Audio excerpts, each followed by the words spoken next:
kotumamboka na biso ya mensonge donc ba intimider biso po tokanga binoje entre temps bino na banfuko ya liloba moko. C'est ça Mundele bige Mundele bazate Mundele za contrôle ya santé mboka na ye contrôle ya sécurité mboka na ye.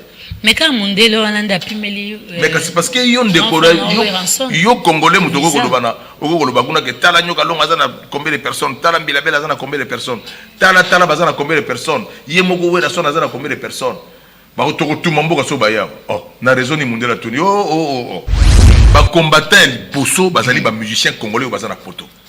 Toujours marché pourquoi? Ah bon? Mais oui. Bon. Pourquoi? Pour raison, la comme que sauf le gouvernement va rebêter souté. Ba rebêter na ba coloniaux sur la place.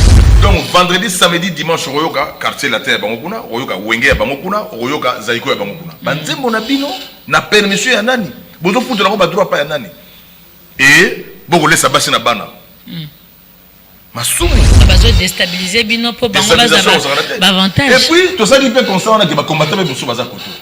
Na Kinshasa. Bazali mélanger na bamo. Tout ça qui peut constater là. C'est quoi ba piste de solution? Qui est vrai bandi wapi? Kingani ya ko beta concert bato kingani oyo ba ko bundisa. Wana ko ba combat ya gita. Oyo beta concert bato ba ko bundisa. Les deux wenge na ba frère na somo ba na ba wenge na ba zenita na ba Bercy. Ba mo bache ba désordre. Donc vous dites que réunion est salami. À lobby ngana comme premier ministre. Comme premier ministre, tout ça ko étudier na état na tout ça ko étudier na ye. Au lieu bo kene na ba assemblée bozela na no bo sur soi. C'est alors que le conseil a répondu à un ministre signé par les Vénioches. Il faut mon amakamba comme un ministre. À l'obinini. À Pessi, ba leçon. Vous comprenez? Et pas ébicier comme au lobby que dossier va décharger et qu'on a primature. Dans ces cas, respecter hiérarchie nayo. Tika biso to ko sala na biso. Dans l'assemblée wana.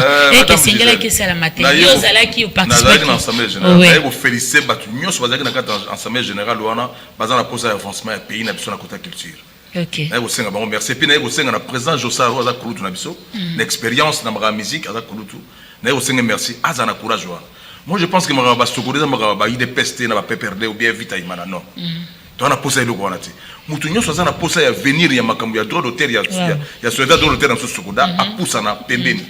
Parce qu'il y a des gens dehors là bon moi ba fan ba bango 4 5 ba injure ba makambo belé or so tali tina suka bozo sala injure pourquoi bozo revendiquer nini o ezangi bino poussa na pembeni. On le kaya na uto mona ya sali nze bosiko na falia très bien. Banzele ya ngona ko poussa na pembeni no. Le président Josaza soit intérim té. A komi PCA. Au fil de tout le monde na dit esika oyo ba ser na yo beto ko ba mama na yecha la mona ba mbila belle ba ya ko msa ba parole ko ba kyo mbila belle ko ta saki pétition mbila belle yamba ya abia saki pétition na molili aiba quitté atanga malamu te moi signé. Elle avait beaucoup de droits il y a plein de pétitions. OK mais au moins signé quand même ça c'est bien. Mais ko signé quand même ko signé quand même na molili et puis mudaye ko comprendre que na moyo boy. Donc na kota biloko on a tenga lingi division na bango.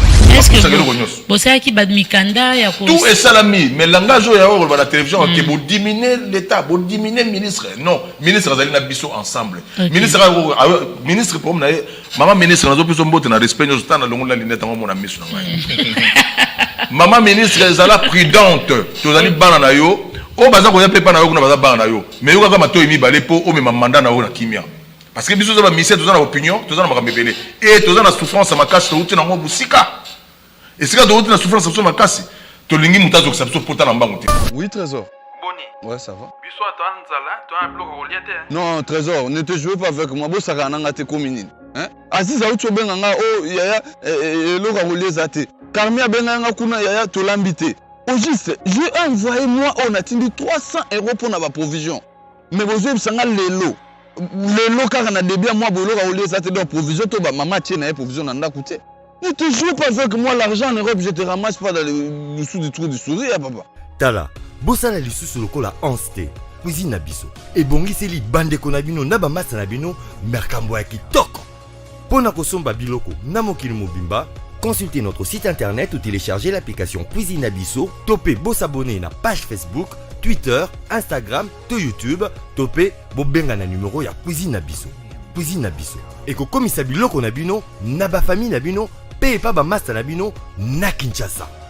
Surtout, profitez na formule Nabisso, pack poesa très avantageux. Voilà, Bossamboué. Pas question de comme ça. Je paye l'argent, on vous grignote la nourriture. J'aime bien parce que Malobe Zalara, Naratanzembo, le rythme et tout, c'est vraiment dans son point d'abisso, Mikolo, responsable. Dans Zobinangona, papa avec beaucoup de joie. Aux a difficulté, au pas de danse, au fond, non. C'est de Zobin avec beaucoup de fierté, avec beaucoup de joie, même le mariage. Donc vraiment, félicitations à nos artistes. Il faut dire que le talent, la RDC, on en a. Mais il faut qu'à citer que zongo kotombolango ko matsango ti pour briller kende musika mais tant que comme ko étoffer ngo sur batalon wana et tout ça wapi tout ce qui wapi raison pour laquelle to bengi deux grands artistes ya mboka na biso bato balobara malamu bato bazana franc parler bato bazo maîtriser musique peut makambezo le kana mboka na biso na domaine wana pour que ba mekape ko éclairer biso parce que tozo mona ke mo mbutu ezali tozo mona ke mo makambe belé ezo simbate et ba blocage ezé belé et biso en tant que culturel to kotika boete raison pour laquelle tu as invité Monda Chante Kumu. Bonjour. Bonjour Marcel. Et bienvenue dans cette belle tranche Good Day, vraiment, tranche matinale de la CNTV. C'était pas facile pour la Mougas. Vraiment, merci, mais ça l'effort parce que dans Rabino et puis la chaîne Mougo a vraiment suivi et puis ça a été sur ma casse et puis Nathalie Rabino, Tonga Lendi Boyna Tokabola et puis la Koutana de Paul. En tout cas, tous honorés et à faciliter aux artistes na tongo ngamoko na zebisa. Donc to sali réunion vendredi. Daniel Chisungabi non madame na marambo fo Manda Chante na Paul le père. Ngabi pourquoi je fais na bango? Mais je te dis Ngabi pourquoi non Manda alobaka maîtrisaka. Azara na franc parler ya kendara gauche à droite. Paul ayebi marambo ya des présidents ya ceux qui ya kaka ngaba culturel ya a militaire trop na marambongo so bakangi mutu yaza wana so bakangi artiste ngabi OK to benga peshaka ko te to ko matro na plateau ngonge ozalate OK donc le choix a été porté sur vous en tout cas bonjour Paul le père monsieur Jafrose. Bonjour Gisèle. Ça va très bien. Ça va très bien. OK le plaisir est pour moi de vous recevoir en tout cas merci et à participer dans notre tranche mais déjà qu'est-ce que le téléspectateur peut vous retenir monsieur Paul le père parce que toi qui basango déjà mbonda eleli quelque part mbonge zoya mbonge yango sko to ebité to mama to bima na kati ya mbonge le soleil ya boni. Alors mbonge est commis déjà. Déjà parce que le son est déjà là sur YouTube. Ah ouais. À partir tu vas quelqu'un qui a fausse Paul le père Ngoy aucun de pena ko like poza eza pena un chaîne à sika normalement on a pas tant moi sika mais beaucoup ne pena ko like na retard le bas cliquer pe na ma retard mais avantage il y a Android donc on toujours que c'est récupéré donc beaucoup ne pena donc le son est déjà disponible Bonge c'est le nouveau single de Jafros avec la participation d'un grand artiste de ce pays Fali le King donc Aigle le King qui a fait un super concert hier et avec d'autres amis, mes jeunes frères qui font toujours partie, ils évoluent individuellement aujourd'hui. Donc M. Joey de Lubumbashi et le guitariste monstrueux Rodriguez. Donc Mystique. Donc Bonge c'est vraiment un bel projet où c'est à la base c'est la rumba, mais après l'esprit de Jafos. Visitez-moi cha-cha-cha. Tozongi toquez-moi rock, mais moi l'esprit jazz, moi ben pro, donc c'est vraiment un bon mélange, un bon mixage dans l'esprit de la rumba. Pour une fois on a bien ça la rumba, en plus n'est pas en bolingo. Généralement. Oui, bolingo penza na ba façon na yo, mais c'est tiré de quel album En fait c'est l'album Bonge qui devait sortir, mais on a eu tellement de complications. Dans tout cas système système single et après on verra ce qui on va lancer le. Donc pour dire qu'on peut retrouver ça sur toutes les plateformes à téléchargement. Pas encore. Ça sur YouTube. Ça va arriver sur les autres plateformes de téléchargement. Mais comme j'ai dit, ça est osé la clip. La clip, je suis en train de dealer avec deux plateformes qui sont des plateformes congolais. Donc basique na Muska. Donc Muska na dealer na bango parce que tout peut s'appeler occasion pour banama été.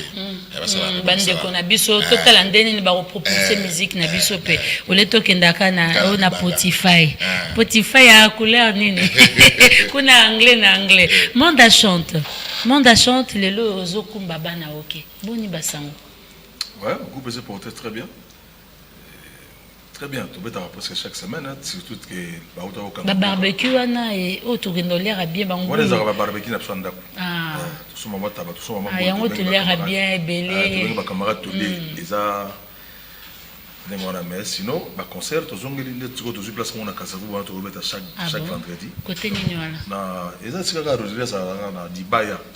Na Dibaya côté à Sans Frontières na Kasavu. So comme na Sans Frontières, ouais Sans Frontières on au prolonger tout nika ngana moko la 70. Ils a pas de moza wana Orange Praia salle la 70. Donc ça il passe par Rodriguez ba no bet à l'époque. Ouais, à l'époque. Donc tout ça on a chaque vendredi 17h ti 22h na cadre ya relaxa musala na mboka. Sinon groupe et c'est porté très bien. Tout ça on a studio pour obimisa 12 titres mélangés na Vesimaro. Très bien. Pour nous passer à mon quand on dit mélanger ça veut dire boza banzim bokala. Si siaye, si siangai. Na profiter quand même na bateau ba monaki service au papa Simaro atina ngana sala ba mona pe niveau quand même attends on sala banzim bokana était ba mona ta 50%. Et puis sikoyo ndeto ali awa nazo bimsanda acoustique. Acoustique on na pensé na papa Wemba, na pensé na Vesimaro, na pensé na Kinkese de Menea et puis na mi pensé na Ngamoko, na sali 3 ou 4 titres na ngai na kati acoustique il est quand même mboka mobima ba nyos basel ba acoustique ngana dizeleng na tala hôtel italien bango oui na tali tel na leliga Wemba na leli Menea na leli quoi ça dit moi le mot oui je l'encourage batunyo so ba sali mais tu encourages mais oyebisi bango te ke ba manquement mike zalaki parce que hier ne toi na mboka ya bien mboka ya hier ya ki mboka ya papa balobi na yo leki awa salango boy obi osalangi boy salango boy biso zaki logo nyo se fait bima faut les pas ya muto za expérience pas na koleka yo oyenga en tout cas na no salango na ba papa ou pas grand père bozi non pas emmener ya wana to no za lo mono yena produit na yo ba yoki ti awa leki sala boy sala ko kepe réciter sala na ba témoignage wana yulu mabela za vivant vocal mo na sala na ngobila na ete so yebinze mo na ngobila na tikali na mawakanda ngobila bolingo na pesa na yo tinde wapie na motema na kolela tikali elembo muta pesa na vocal wana papa yulu mabela que je salue à Paris vraiment ete so vivre yulu grand chanteur yulu mabela donc mais lelo siko yo na za la bref exaté donc ça dit lelo tout à la couleur de comment so ko kumisa Gisèle na télévision aujourd'hui ngamona bat mosusu soko comme ça chanteur na télévision aujourd'hui ngamona ba ndeko mosusu donc lelo ezapenda passe mais aujourd'hui ça ba ndeko ke soko zapenda artiste za na collaboration ko yeba ke pareil moi quelque part azaka ba artiste ko kolzaka yo ngana za na chance wana ndesiko na ça l'effort acoustique on a besoin peut-être dans 4 jours 5 jours mais disque wana to kanaki décembre mais ndeko to taille l'argent et comme commencer février. Comment février tout en onde mokile enfin demande des makasi ou demande makasi puis dans monde ya coronavirus dans un vaccin tout temps là tout ça on en février tout en onde quand même parce que biso jour l'état à 18 ans ou 19 ans même dans un 31 ans on a totalisé 50 ans en novembre siko l'état à makasi ndenge on a pour populariser musique ya kata Congo ya na monde pendant on ndenge ba ene ba panzaki 50 ans déjà 50 ans ezé belé yo mo bandaki on a 31 ans le lo aujourd'hui non c'est-à-dire guerre il y a combat il y a combattant nazaki na 31 vous êtes na 31 ba musique na ngana wenge na kota de 17 ans ça me so pola ba ta kanza luka na yeka ngana yi wenge na yeka na mwasi ah bon na yeka mwasi tango ye wenge nazaki na 17 ans na yeka mwasi te puis na bimbo lenge pa na biso nengo donc maintenant ça m'a bien malamu au découvrir mon musique en tout cas nzamba saki makama bete na makama weba mwasi izayeka net kama kokuma na temps et bon voilà. Et c'est pourquoi je me dis, n'abatant on surtout au sali, on remarqué quand même que bon avancer pensate. Avant c'est ça la mité pour le combat ya bandeko na biso wana o ya libanda ya kuboya surtout ça l'exercice na biso libanda ya kuboya surtout ça la promotion ya musique na bango ya mboka na bango libanda. Et na ndenge mokili aye okoma na ba coronavirus, age se barrer les commis, na ndenge to koma na ba couvre-feu, tout ça. Parce que musique abeta mangana RT. Si on t'a libéré, tu as couvre-feu, tu as 23h pile à la musique. À faire même 5h. Donc, bloqué mon bébé. Combat, na coronavirus, c'est bloqué mon bébé. Mais dans le combat, je pense que si tu es long déjà, parce que mon la salle a preuve qu'il n'y a rien, il faut continuer à exercer cet amour-là.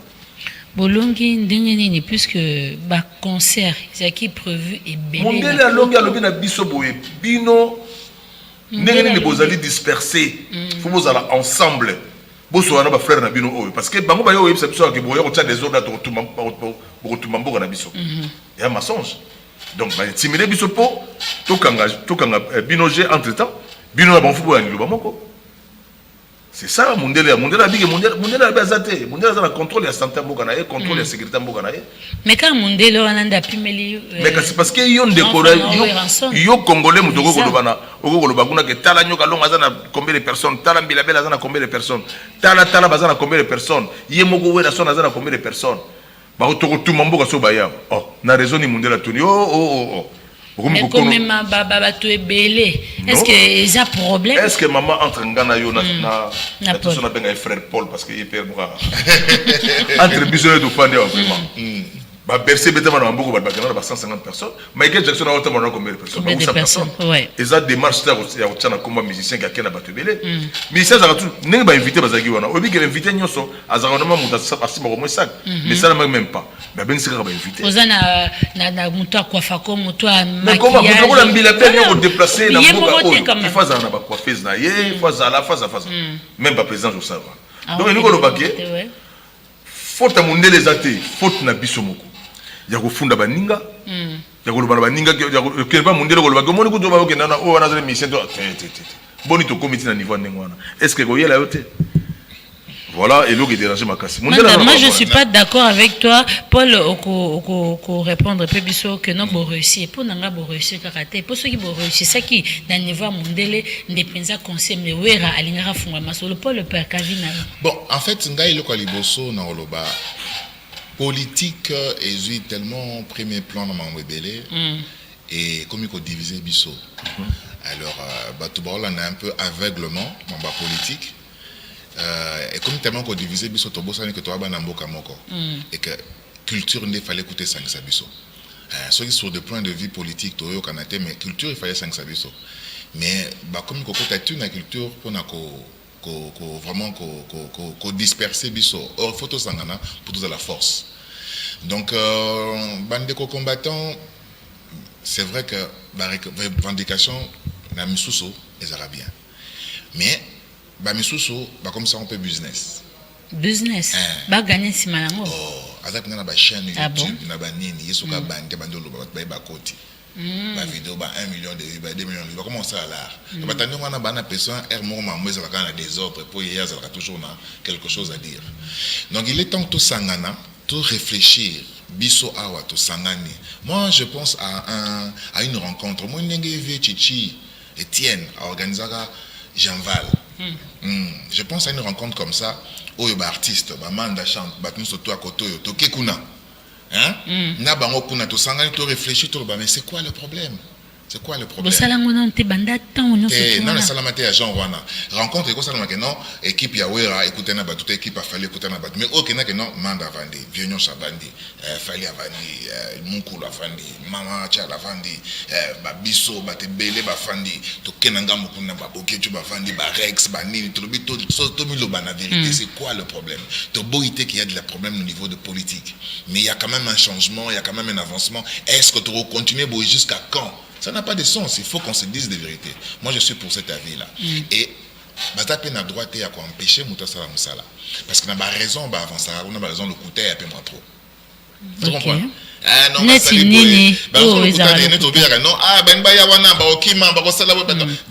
avancer, raison est belée.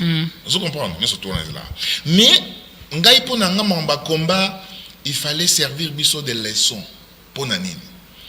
Tu sais, artiste est libre de faire ce qu'il veut, de chanter pour qui il veut, de marquer comme il veut. De devenir politicien aussi. Mais bien sûr.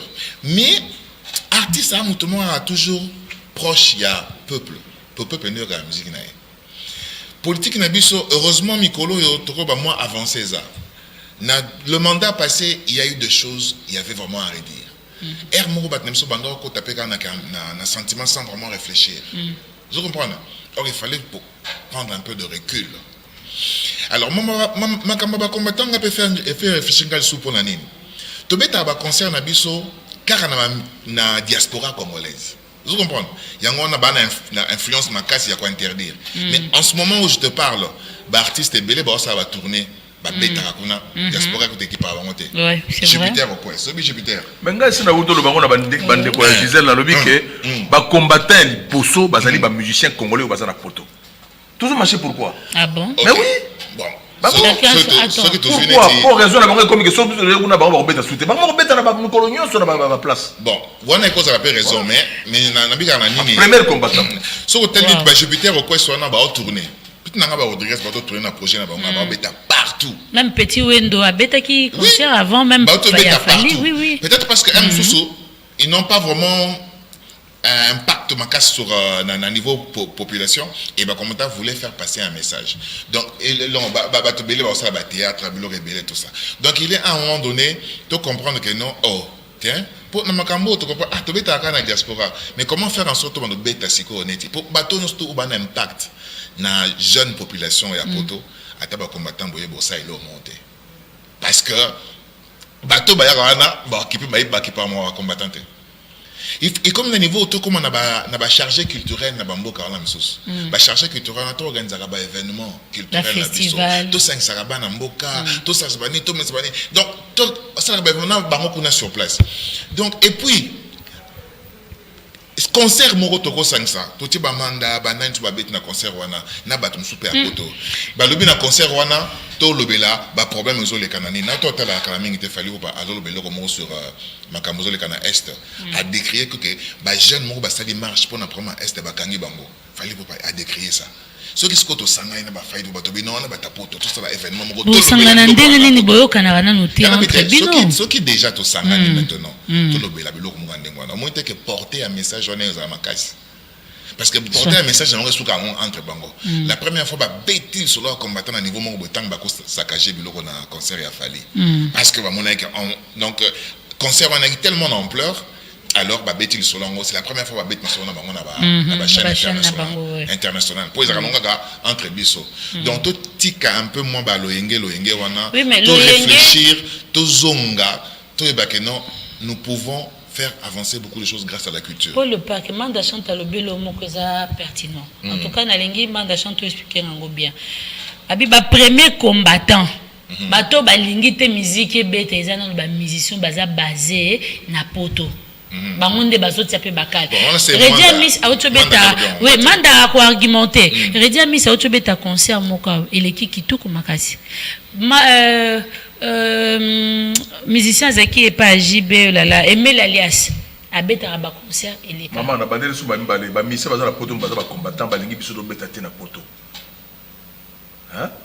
Donc tant pour la zone na public na monde na bisoté monde na biso oyo tout lelo depuis que baza na poto ba musicien na lobité bango nyoso 80% bango ba lingi biso do koma kuna te mais banda kala bossa bango de l'ombre pourquoi lingi biso do koma kuna te il y a des gens là-bas à ça déjà à ça le moko déjà ba salle pas un moto moko donc vendredi, samedi, dimanche, Royoka, quartier la terre, Bangokuna, Royoka, Wenge, Bangokuna, Royoka, Zaiko, Bangokuna. Banze monabino, na permission ya nani. Bozo foutu la roba droit pas ya nani. Et, bon, laisse abasser na bana. Masumu. T'es, Masumu, t'es. Masumu. Na quel droit? Non, n'a expliqué peut-être non. Répondre. On va expliquer après. Nze monyo chose za comme kana tam susu nze mususu ke l'église ta ba dans ces zarango ba yimba ngo. T'es na répondre peut-être. Maintenant si ça quoi? Vas-y. C'est les samanda c'est ça. Donc au Monique na Kishasa ne doit aller tu vas bien ba combattant ba pour ba combattant pas ko bonisa ka misala. Alina de la pour ba tonne ngwana o lelo ba ko sa bisana biso ba ko ba na interview ma ba ko luka même ba soda ba policier na kata mboka sur place ba speaker bango ndenge ba musicien ba ko ya wa tala tozana matanga na mboka na biso na Congo. Bon yo zo reconnaître que tozana matanga po ba ndeko na so na est ba zo kufa. Ndenge ni yo musique na car ndenge ni ba fête na ka musique na biso. Ndenge ni na ba place zo ka musique na biso. Et puis ndenge zo pesa place na musique na biso batu ba betaka yango vendredi samedi dimanche place biso moko ba ko na to betaka te pour la promotion ya musique na so na mboka. Donc carrément ils a combat moko satanique et puis ils a combat moko ya ko yebisa ba ndeko na so na poto que toko samba na ngo. Donc bazo déstabiliser bino po bango baza ba avantage. Et puis tout ça qui peut constant na que ba combattre ba biso baza poto. Na Kinshasa. Bazali mélanger na bango. Tout ça qui peut constant là. C'est quoi ba piste de solution? Qui est vrai bandi wapi? Kingani yako kobeta concert, bato Kingani oyo bako kobundisa. Wana kutu bakomba ya gita. Oyo obeta concert bato bako bundisa. Les deux wenge na ba frère na somo ba ndaka ba wenge na ba zenita na ba Bercy. Bango bache ba désordre wana. OK. Bon mo que le roi na place. Attends le roi na place. Nous allons profiter nango. Donc ma solo faut ba non awa. Ma solo faut ba non awa entre biso. Mais il faut que banda bien. Ma solo pour n'obongisa. Biso nanu parce que biso moko awa yo yeba problème na bino bona kata mboka ya makaba nyoso comme opposition. Par contre ça sokoda boye les Paul pas comme les Paul les pères qui pas comme dans opposition. Donc opposition ça na makambo tout na kata pays. Or na oyo ya modèle ya boye comme le kola mwana tata na maman batem na barabara ba li ba parents donc ça ba parents ya batu nyoso. Tout à fait. Biso photo kutana. Na ebsek même bato bagina ba projet. Na ebsek même viera mbonga bivier. Ozoko no beta na photo. Est-ce que Orange déjà na artiste ñoso awa sur place pour vous arbo moko sincèrement projet o ya ndeko na biso wera sol to bandaka ngonga yi karma pa monsieur Sam Tintu na monsieur wera sol to yedi ba ministre o ya utoko longo attends Jean-Marie Lukonji to zalaki to kenaki projet wana projet simbi pe ezalaki to fanda biso ñoso awa to bengi direction kuna parce que kuna baza disperser to ko benga mutu mo na banga bengi ba abengi ba voilà boya to ala lison de so na ba mission to bani na Rwanda et puis mi balé avec visa na balbaza na mikanda to kei to fanda bomoko parce que bato bazali kuna o bazo ko lobela makaba Congo lelo baza ba congolais ceux qui bazo reconnaître que baza ba congolais biso na bango to tata moko mama moko photo sur en face exact et loko ne ko kabola biso na bango to sur la te ndepa ngana zo ba ke soko boy to solo la poto bongisa avenir ya musala ya bandeko ya baninga oyo nzambe apekisaka même que ko bebisa musala ya moninga te ceux qui baboy na kawana ninga zo benga bande kongo ya bino wana baza ba congolais te donc l'idée au sangana déjà yango pour la lobby na to banda na Kinshasa ça va commencer par ici parce que comme il mande à lui bablo msuso ba belemo msuso ngazaki nangote donc ça devrait déjà commencer par ici toyokana to bongisa makambo wana et après aller là-bas. Oui, mais tant qu'on va empêcher j'espère qu'il fallait et puis na héritier après fallait je pense n'avait beaucoup ben empêcher à bango bazoka ba visiter plutôt bazoka ba visiter awa to sala ka mo makelele hein visa club organisé qui avec je pense avec monsieur Tamboma manani na ministère des affaires étrangères ba mindele bayaka ba ta maison Schengen ambassade de Belgique mindele maison Schengen na binamino après na biso bo s'organiser pour na beau permettre que ma visa est comme on a moins facilité. La facilité, voilà. Au moni, combien d'artistes est le lot? Déjà, tout décrit ton statut d'artiste. L'artiste est le lot, il faudrait tout côté sa organisation. Au moins, on a battu fake. Tout barana fake, so bakina sima fake, on a besoin de banango, barozongo facilement. Toi, on a le lot, tout côté sa organisation. Ok, manda, azana va musicien, la bête à la panae. Mais chaque musicien, nous comprenons, a une fiche de paye nae. Ana ndule mbongo bafutaka ye ana compte en banque na ye vous comprenez afutaka pe ba taxe na ye na l'état vous comprenez mutande mwana ko la demande na visa azuye mo ka sans problème mais aussi longtemps que na niveau na biso on ne sait pas organiser ça l'artiste azana statut a reconnu te ayebite azora mbongo nene a déclarer ndenge nini ayi ba droit na donc il faut to komanya ngwana na betaka na maison mère na za guitariste na fiche na nga ya salaire na nini yango non biso na mona zo la que non il faut qu'on maka musicien ka tel orchestre non parce que vous êtes libre, ok, na koto ba petit, ok, tout ça comme ça siango, tu as un compte en banque, batali bobi non, au côté sarambongo na autre, avec moteur qui a qui maté à zongate. Et là au moment biso kopé, non, il y a mon monté, et ça dit que tout uti na mon ngana bisinga ça manda. Ngana uti na formation ya wengete, il y a ok jazz te, il y a zaiko te, il y a ainsi de suite te. Ngana uti, moi na ndaku et puis na ko tanga classe. Non, moi na ndaku musique ndaku, et puis na ko tanga classe. Parce que besoin so ba ndaku. Non, juste pour que musique na balabala, après na balabala na ko tanga en classe 6 ans. Vous comprenez? Na tanga en classe. Donc na ko ya jamais na principe, ngana mutu na ngama tolo ezala raté. Je fais un travail, vous me payez. Okay. Vous ne me payez pas, je ne fais pas. Vous comprenez? Alors, si tu continues dans le monde Yamato, le monde on ne va pas avancer. Je suis donc, d'accord. comme dans le monde Android, les erreurs qu'on avait dans le temps Makala, Makamutaki parti État, ils ont sauté. Les choses ont changé. Il faut que les choses changent. Les lots au talaba jeunes musiciens moins en moins esprit à orchestre moins en moins ali que non tu dépends de tes musiciens. Il y a pas de problème mais toi qui nan alors si ça le Kambo par rapport à ma prestation à Nzembo, je voudrais quand même parce que on a le droit d'auteur makasi au beta Nzembo moto ça un problème à mon côté et un problème à mon côté aussi longtemps que tant au beta Nzembo na lobi o eza Nzembo ya moto tel et puis net na poto wana à moins que ça la bloque moko eza en noir et banate mais sur les aba prestation pardon sur les aba prestation régulière parce que na poto bloque il est caractère sur la prestation régulière ça veut dire que ba ndeng ba beta Nzembo kuna ne ba beta Ibrahim ils ont un avantage à Manda normalement pourquoi bango ba déclarer Ibrahim ba foot en na Sassem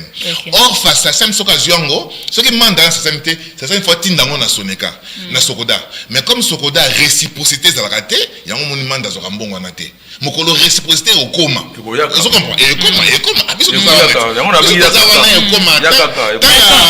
ta ambiance comme il faut tozo kota na lingi oui on doit bénéficier dans mbongo donc beta kabandu le wana c'est un avantage parce que plus nous les nazo beta ma exploité utilisé partout et ça va trouver raison. Je suis d'accord avec vous mais na lingi to trouver piste à solution dès ko kabosé les kinabino alobi na kabosé les kinangata ya na 2 ans.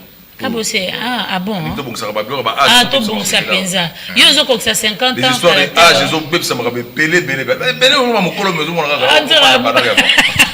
il y a un manda chante donc na o Kabosé na mbaki hier na émission alobi pe quand même na même ligne na bino alobi ke po na ye beaucoup tana bosangana bosala tanzembo moko o bo décrier o bozo boya makambo we are the world Michael Jackson na salra ngo basangisera po na monde entier mais est-ce que après simbela na bino baleki na bayaya mususu ce qui possibilité zalité beaucoup tana tana ya possibilité zali ouais possibilité ya on tozo bisa bango makabebele bazo ko ba plateau esika bananinga basangana ka fo bayaka bosangana ka wapi nga nga manda boye esika nyonso pa musique esangana ka pona bolamu na sala C'était les autres ça va les deux sous imikoté.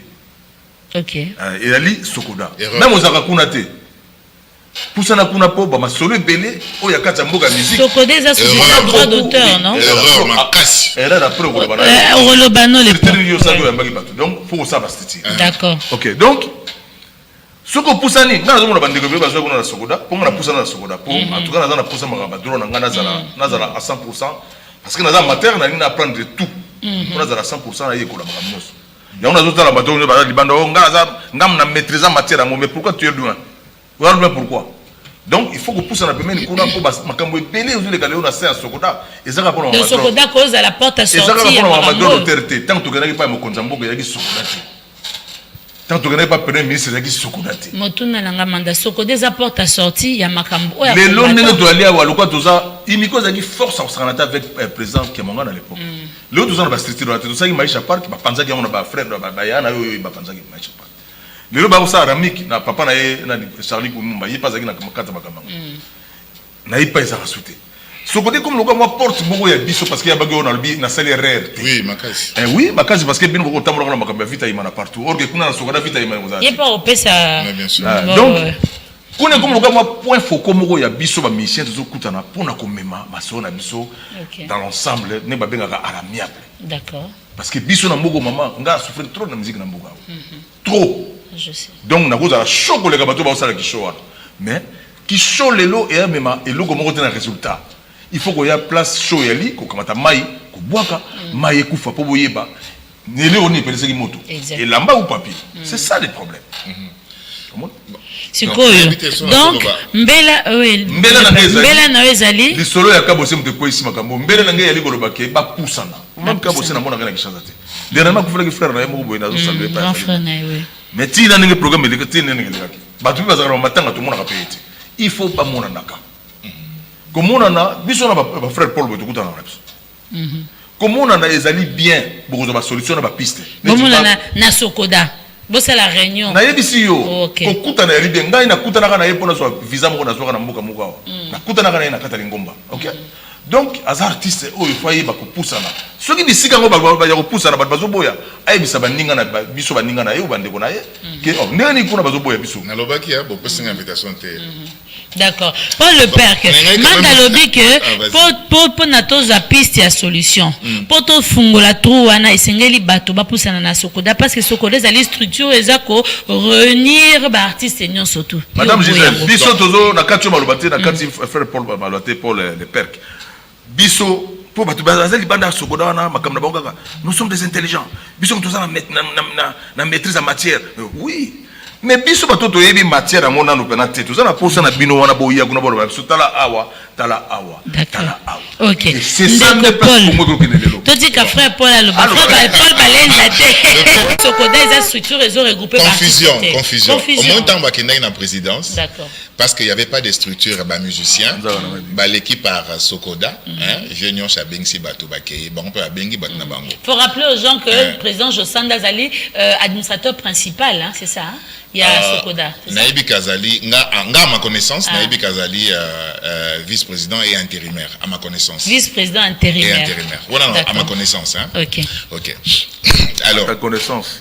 Oui, alors, nde ba pasaki par bango ba kendaki wana. Wana za makambo etali Sokoda ata mukie te. Ah bon? Eza makambo etali Sokoda ata mukie te. Parce que, comme à lobby, avant il y avait des Muko, Ramu qui peut salami et tout ça. Bisous tu as un cas et ça ba artiste nyonso. Vous comprenez? Mais association ba musicien, ba janspil ba rappeur pe on ba association. Ba que ba association na bango. Pour moi na délégation na ba kendaki na présidence. Au moins na ba lèche ba quitter ba casse on va quitter. Donc vous comprenez? Donc ba on ba produire ba droit micro au niveau des cas. Donc ça n'avait rien à voir avec Sokoda. Photo tika na confusion. Sokoda za pona ba musicien té. Sokoda za pona ba créateur d'œuvres d'esprit nyonso. Ata bino bosala rappeler ba émission. Si. Vous faites partie de la Sokoda. Exact. Au moins une période où on a des problèmes qui sont des PCA. Vous comprenez? Vous faites partie aussi des gens qui posent des missions. Donc il faut première confusion zawana. Au moins tant que la présidence. Au moins tant que la présidence. Vous comprenez? Comme vieux nyos à la tête, basangani tout ça banini, ba pesa un peu quelque chose pour organiser banzembo et tout ça et puis nous sommes un peu na sima. Confusion mais désordre. Oh bon moi non, ba m'fais pas on te wasa mon Sokoda té. C'est ça makambo ba yemba ki to autre chose kuna ya mamba Sokoda té. Première erreur. Sokoda za pona ba musicien té pona ba artiste nyonso. Donc ce qui engage Sokoda. À qui engage pour le Sokoda? Mais le Sokoda a un conseil d'administration. Oh, ils ont hors mandat déjà. Il faut changer à ça. Hors mandat devant les gens comme ça pour les peuples. Oui, bien sûr. C'est l'ongaïté. C'est l'ongaïté. Parce que, bah, Saliwana, ministre à lobby sur séance. Il faut avoir des réserves. Donc, ceux qui ont validé à Olobanga, selon ils ont hors mandat. Alors, ceux qu'il faut prouver noir sur blanc qu'ils ont des mandat. Alors, et puis, il y a une direction générale. Il y a une direction générale. Il y a une direction générale qui s'occupe de l'exécutif. Vous comprenez? Alors, maintenant, Sokoda Moussa Nangezanini. Ezali. Gérer ba droit ya ba artiste na ko défendre ba artiste par rapport à ba droit na bango les droits d'auteur et droits voisins. Vous comprenez? Avant na loba auteur na voisin na bini droit ezali oyo ya yo mutako simba ngote. Vous comprenez? Vous avez droit en tant qu'auteur, vous avez droit en tant que voisin, producteur et tout ça, accompagnateur, tout ça, vous avez droit na yo. Bango ba gérer ango. Mission na mutapé si bango mandat est à l'État. Ok. L'État lobby a autorisé un article 111, il y a ordonnance. A mandaté bango. Bossala, on va faire nos missions. Vous comprenez? Et ça, c'est que nos missions, deux personnes vont faire des babies, tout créer bord nabiso, tout ça, tout ça, donc, et ça, l'État m'a tapé si bango mission, pour gérer. Ba droit, il y a ba hauteur. L'État, il y a article na protection. L'État m'a protégé là bas droit. Ba droit. Sur l'État, mon négro est simbaté. Posez là. Parce que l'État m'a protégé à droit. Alors, il y a un groupe de gens où l'État a payé si bango mission en tant que société. Donc, pour gérer le droit d'auteur et voisin, nous sommes tout ça. Il faut pas organiser la formation. Il faut pas formation. Et ça prévu dans le statut. Ça la formation, tu vas comprendre les droits d'auteur et les droits voisins, c'est quoi? Parce que tu dois comprendre, quand tu as droit d'auteur, ils allaient parce que ils ont droit de naissance. Il faut tout ce respect dans le bateau. de respecter Batou. Au boy mandat pourquoi? Puisque il y avait un conseil d'administration, bango ana basala qui ceux qui n'a pas l'erreur beaucoup bisanga basala qui réunion et que fallait nommer bato asika ba musicien ba voter ba zongi c'est que voilà basali vote na bango et puis bazongi si conseil ezala qui wana na ngwende nango bazo continuer. Te bazongi si conseil était d'abord un bazongi si quelques membres mais eloko liboso nano ministère et accompagnaka Sokoda ministère de la culture et accompagnaka Sokoda ezani wana ba texte nana ba texte même wa sikao basala ki wana ministère et accompagnaka bango tant ministère accompagné ministère et monique problème ezali problème uti wapi 3 ans pendant 3 ans batikal ko sala assemblée T ni ordinaire ni extraordinaire batikal ko sala rien vous comprenez parce que entre bango na niveau conseil bitumba bazo kanate so bazo kanate il fallait normalement conseil de surveillance nde ebengisa ezali na kati ya article conseil de surveillance ebengisité ce conseil de surveillance ebengisité tutelle ou est dirigé par ministère nde ebengisa mais sur demande il y a quart des associés. C'est ce que nous avons fait. Tout ça, les lettres, il y a 33 biso ba pétitionnaires. C'est-à-dire, tout ça, les lettres, il y a 33 personnes signées. Na maman Mbia a signé. Vous revendiquez signé pena. Vous revendiquez maman ministre. Bango kuna 3 ans après pour ça la communauté bengisa assemblée selon les statuts. OK. Vous comprenez? Ba convoquer assemblée. Maman Milabe, maman siko na ministre avant bengisa conseil d'administration comme lié déjà to bengisa skoba assemblée ABC bango ABC na bango na verki ça il faut assemblée avec toko bachaki le 30 juillet le 20 juillet na le 30 août pour mandat bango il fallait ça le 30 août mami ça bango tala bo sala boy le 20 juillet té bo sala bango le 20 août na le 30 août mais bo respecter ba date date est dépassée té 45 jours avant. Mais c'est 3 semaines après, maman ministre a la biso ba statut pour tout ça là. Vous comprenez? Mais déjà entre-temps, l'équipe na primature pour la primature, le ministère a dosé à pression trop. J'ai des preuves de tout ça. Oui, j'ai des preuves de tout ça. Moi ministre, t'as la réponse à lettre moi ministre, tout le temps à lobby bon invité ngai, mais comme le cas qui na primature, na zu na solo et non un document. À lobby nga na commis premier ministre. Donc vous dites que réunion est salami. À lobby nga na commis premier ministre. Comme premier ministre, tout ça que étudier na état tout ça que étudier na yé, au lieu bo kene na ba assemblée, bo zelana no bo sursoir. C'est alors que le conseil a répondu à un ministre signé par les Vénioches. Il faut mon makamba comme un ministre. À lobby nini. A pesi ba leçon. Vous comprenez? Et bien ébicier comme au lobby que dossier va décharger que la primature, dans ces cas, respecter hiérarchie nayo. Tika biso to ko sala na biso. Donc basali pe réunion. Basali pe réunion bango. Assemblée salami. Vous avez qui invité té? Mais mandat tu étais là. Mais bien sûr mandat était là. D'accord. Dans une invitation té. Mandat ebinanga moko té. Lexus a une invitation té. Anthony Chiyombo aye bien sûr nana une dizaine de pétitionnaire. Donc ba pétitionnaire, monsieur ba pétitionnaire net il est tout pétitionnaire té. OK. Vous comprenez? Aye bien nana une dizaine de gens. Bosenga ke salami salami mabeza wapi. Mais problème ça c'est quoi? Assemblée et salama ndé nini. Tokei selon so toke nango toza toke mo musika pona temps. Donc quand on discute des principes, on doit se référer dans la loi. Ce que tu se réfères dans la loi, tu continues un sentiment, tu dois avancer. Expliquez parce que tout à l'heure, non Paul Ndembo le but qu'il fallait salamité. Si qu'on a minute, tu as une position nini. Puisqu'il y a un la minute oyo ezali oyo, on doit bien là. Bango basali, un peu c'est du forcing. Na marque na bango, biso ba msou to lobby, non. Et puis comme ministère et lobaki sur séance, or dans tout ce qu'ils font, il faut bazonge la ministère. Donc tu Roselasco ministre. Ministre d'Ozelaye, pour te comprendre, on dirait que Batmoussou ba on est primature. Pour na moni numéro boté, bité présidence Bolanda bis en ce moment. Mais pourquoi vous laissez ça?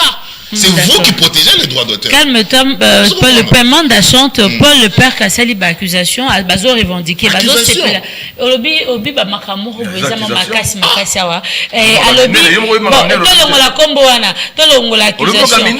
Après si ba déclaration, baza d'accord te na makambe uti ko sala man ensemble wana. Et que singela ke sala maté. Yo zala ki participer. Na ensemble générale. Vous féliciter batu nyos bazaki na kata ensemble générale wana, baza na posa avancement ya pays na biso na côté culture. OK. Merci. Puis na président Josa Rosa Kulutu na biso, l'expérience na ma musique aza Kulutu. Na merci aza na courage wana. Moi je pense que ma ba sokoleza ma ba ide peste na ba PPRD ou bien vita imana non. Tu na posa ile ko wana te. Mutu nyonso aza na posa ya venir ya makambo ya droit d'auteur ya soldat droit d'auteur na so sokoda apusa na pembeni.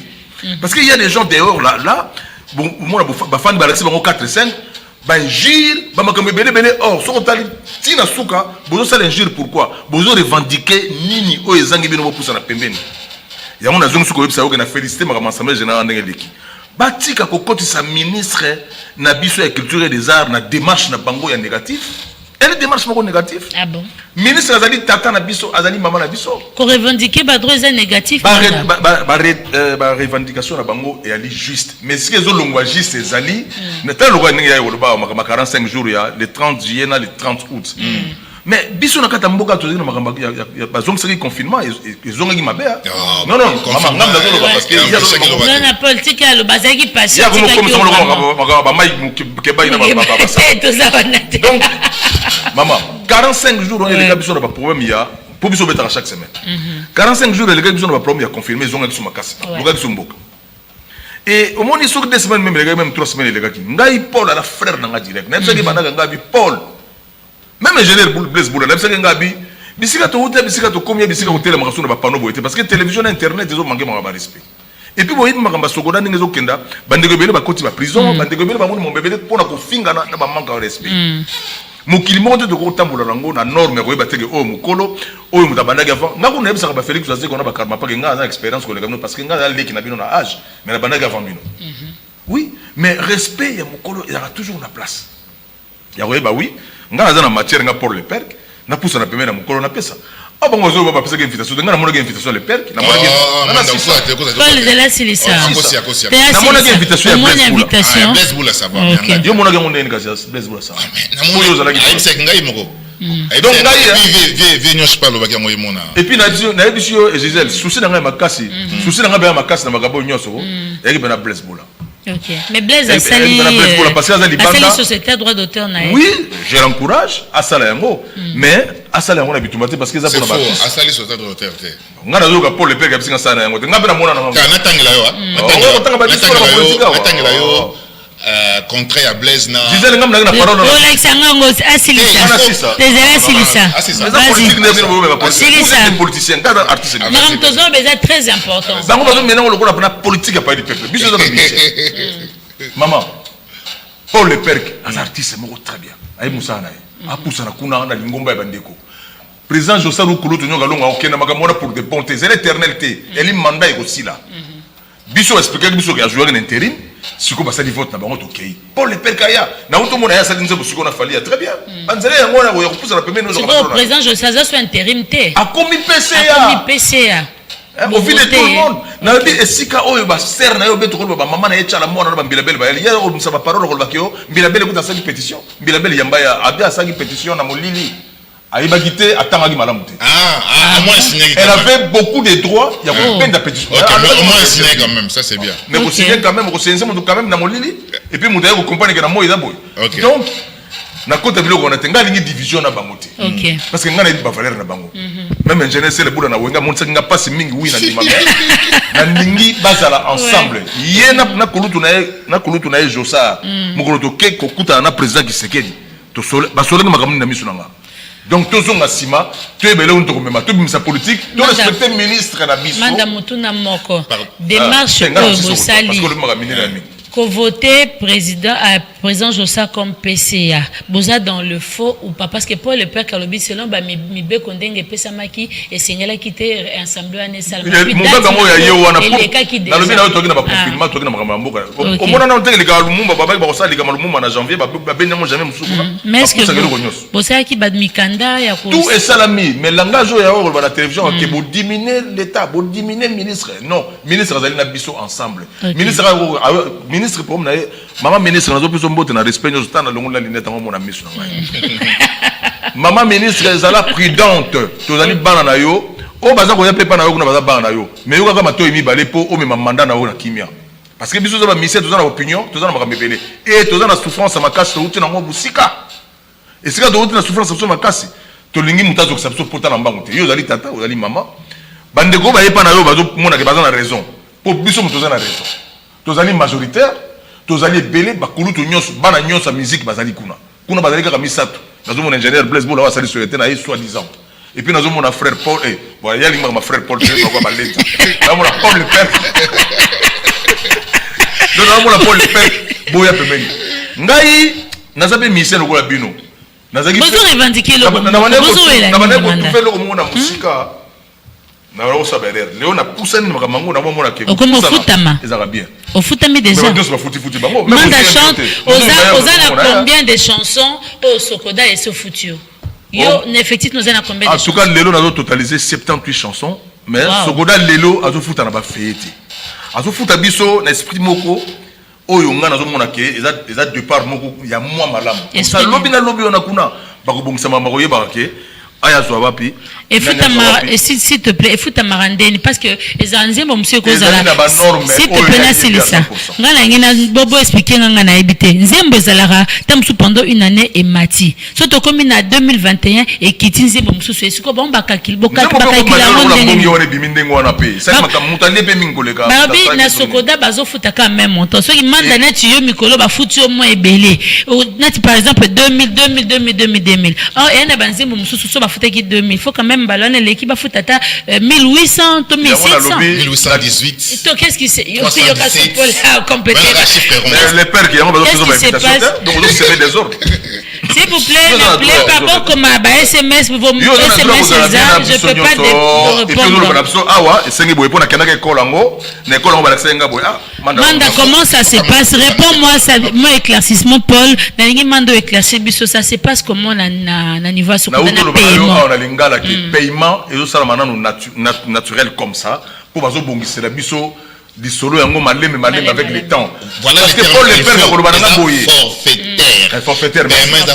forfaitaire merci merci koyo maman président je sais pas de foot absolument forfaitaire mais donc tu n'as pas de banane au lieu de tu n'as pas de na PCA au tout honoraire Jacques Mondonga na Blaise Boula ba travailler kuna to ba $80 ba $110 c'est quoi beaucoup moins plus que ça non non même 120 ou 130 likolo mais mokilizo pousa na bana bazo kola makambo yokende ba forfaitaire wana bango ba bandaiga na to yoko kuma na ba polemu kendi ba dirigeant biso na jino maman kanda na biso na décision na biso to baki to sa ngoso musika te to ko pousa na pemeni ngai bo pesa invitation te bokota na kata salle ngana ko na porte li bana na ozela rapport ni eleki c'est ça l'esprit autolingi bambaza nango na ba drisha pa drisha zo tomboka maman ngana za na maoka ya Blaise Boula na makambo nyonso ezo leka parce que na mona passe na wenge pardon ils ont rendé nini normalement avec le temps ya OK non avec les temps ça fait 10 ans que nous existons mais pourquoi pas en 10 ans tout avancé té tout ça na étape ya bandeli parce que même siège nous t'appelle ça comme son bon siège à l'état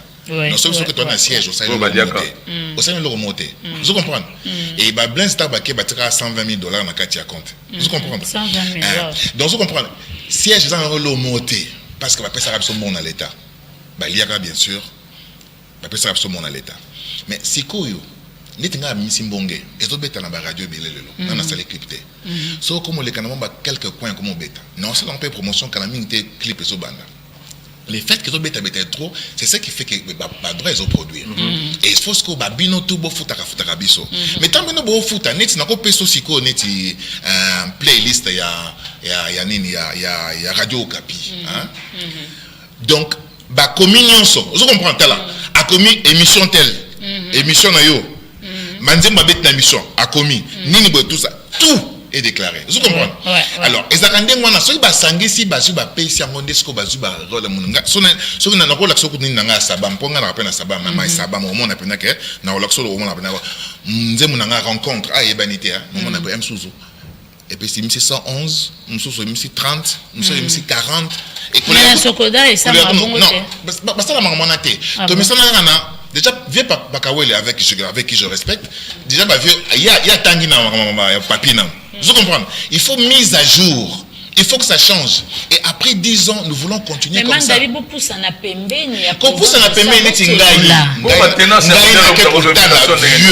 vieux Jossard, chez lui, il y a 4 ou 5 mois. On a discuté comme ça. Agou, c'est mon ami. Agou, tu vas venir étudiant, tu vas aller c'est mon pote. N'a pas Agou, n'a déjà Agou, c'est jeune. Première des choses, vous ne communiquez jamais à vos associés. Vous créez ta base de données, groupe WhatsApp, vous communiquez. Aussi, on que non, Baswani Koto, sans savoir ce qui se passe. Et puis, manquement, parce que tout le monde a adressé à zone manqué président. Alors, comment les gens méchants comme ça. Comment Ezali Mabé. Vous comprenez? Comment Mabé, la question d'éducation, mais maintenant, revendication et droit, c'est autre chose. Vous comprenez? Et tout ça n'a été que droit d'aînesse n'a rien à voir avec droit d'auteur. Merci. Non, c'est ça, mais avant de ça, na ligne quand même na tanga likambu ya Blaise Boula pour conseiller Blaise Boula s'il te plaît rapidement tanga kaka eza bongo te parce que me fait signe tout comme moi la souka la contrat ya Blaise Boula. Le présent contrat est signé en vue de la collaboration des parties contactées pour la promotion et le développement des activités culturelles et artistiques. La protection des droits d'auteur et de droits voisins. La protection, pas la gestion ni la défense. La gestion des relations culturelles bilatérales et multilatérales. La promotion et le développement des activités culturelles et artistiques en rapport avec la lutte contre les antivaleurs. Et si Kanim Balobi Blaise Boula a commis en gestion en droit d'auteur. Ok, tu comprends déjà. Et ça attend qui était. Ça a un contrat na ministère. Pour nous conseiller ministère sur le domaine, mais sur la protection et non sur la gestion. D'accord. Pour un dernier mot, alors, pour empêcher à temps qui était nani Sokoda et fonctionner. Et ça j'espère qu'on aura l'occasion. Il y a beaucoup de en profondeur. Ouais, nalingi opesali lobanayo parce que qu'on revendiquer ça droit à mutuno surtout. Ce qui est là que simbité sengeli qu'on revendiquer. Mais démarche nabino ezala malam avec beaucoup de respect ainsi de suite.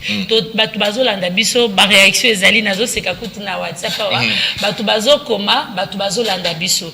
Président Jossard et comme elaye to rotango pe na ba réseaux sociaux nalingi opesa liloba na piste ya solution pour na yo ezanini parce que bino na bino bozoko ezala manda ezala yo bozo lukanini ba droit na bino ezala respecter bino no surtout bozo luka dossier moko alors liloba na yo ezanini poto kabla na poka manda lobelo moi bien alors maman ministre faut yo kamato mibale maman ministre yo kamato mibale yo kanga moko yo kanga moko donc siko et comme na niveau oyo et comme na niveau oyo maman ministre akata na ndenge te que non a tranché table ronde. OK. Bison to to vandi wana. To vanda to sola. Et moi je voudrais quand même lever vers qui se passe là. Parce que que oh ça on bata sonner comme ba comme c'est quoi. Il faut table ronde, to réfléchir qu'est-ce que nous voulons faire des droits d'auteur et des droits français en RDC. Parce que bato ba bossa na te que mission oyo Sokoda ezui eza yete eza l'état mutapesi. L'état peut en a droit comme on est qui libéralisation à créer plusieurs sociétés. Vous comprenez? L'État a droit à créer plusieurs sociétés. Mais pour le moment, tu as réformer Sokoda, tu as créé un département, tu as comment fonctionner, tu as moderniser société en gros. Mais pour te moderniser en gros, il faut autour d'une table qu'on se dise les vérités et tout tambola selon les textes. Merci Paul Le Perc. Manda chante pour clôturer. Paul Le Perc, pour ça répondre Paul. Pour ça, on peut mettre bande konayo, kulutu nayo, batu babana pas avant bazaramo nécessaire na vie à batu nyoso. Na musala nyoso. Pour ça, on peut mettre na bango. Et moi, je pense que na bande na loté, aux artistes mo beta kambonda très bien, mbonde comme okenzela musu parce que zo bana souté sur aux apapi. Orgo to ça mbonge nayo. Et yami balé maman ministre na biso, ali maman ndenga ka ndeka o reconnaître que tolobi matoy mi balé, mais to ina bango yoki yango mingi.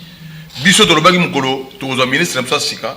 akobenga biso aba na biso bon nalingi boy bon tilelo obengi biso te bayo basali courage akokoma kuna bakomi kuna mais bakekoloba masolo musupa na yo biso to lingi obenga biso oye banon biso boni ba santé na biso boni tozali bien bongo ya mibale kozala obenga mibale misatu pemene na yo obenga biso na ngulupa te olobi boni bokomi na masokoda bosala to lingi bomoko mboka ezala ba problème ebele toko ko ambrouiller mboka te na moma boye na manga sokoda non mboka ezala ba problème ebele tozala ba problème ebele so donc to pesa chance na ba dirigeant pays to kita mamnase mama ministre ya biso mbela yango wana biso ngalo ko nazali kuna na sokoda na liste associé à Pamba nazali administrateur te ba uto voter kuna ba bakanse ko manda zo kende kuna pona vote non nga naza wana kutu kaka lokolo ande bazo benga mikolo Gilles Alingeti associé à Pamba te associé ne mukonzi.